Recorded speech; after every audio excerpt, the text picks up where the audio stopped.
ঠাকুরের লেখা কবিতা কৃপণ। আমি ভিক্ষা করে ফিরতেছিলাম গ্রামের পথে পথে, তুমি তখন চলেছিলে তোমার স্বর্ণরথে।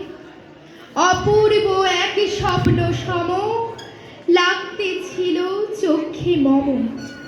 কি বিচিত্র শোভা তোমার, কি বিচিত্র সাজ। আমি মনে ভাবতেছিলাম, এ কোন মহারাজ? আজি শুভক্ষণে রাখবো ভালো, ভেবেছিলেম তবে।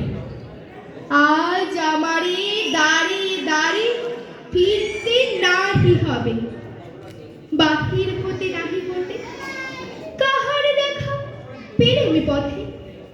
চলিতে রথ ধনধান্য ছড়াবে দুই ধারে। মুঠা মুঠা কুড়িয়ে নেব নেব ভারে ভারে। দেখি সহসা রথ থেমে গেল আমার কাছে এসে।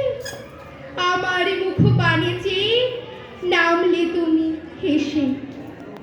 দেখি মুখের প্রসন্নতা জুড়িয়ে গেল সকলে ব্যথা।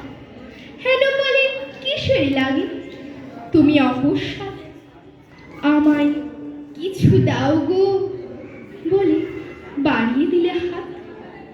মরি, এ কি কথা রাজাধিরাজ, আমায় দাও গো কিছু। শুনি ক্ষণ কালের তরে রইল মাথা নিচু। তোমার কি বা অভাব আছে ভিখারি ভিক্ষুকের কাছে? এ কেবল কৌতুকের বশে আমায় প্রবঞ্চনা।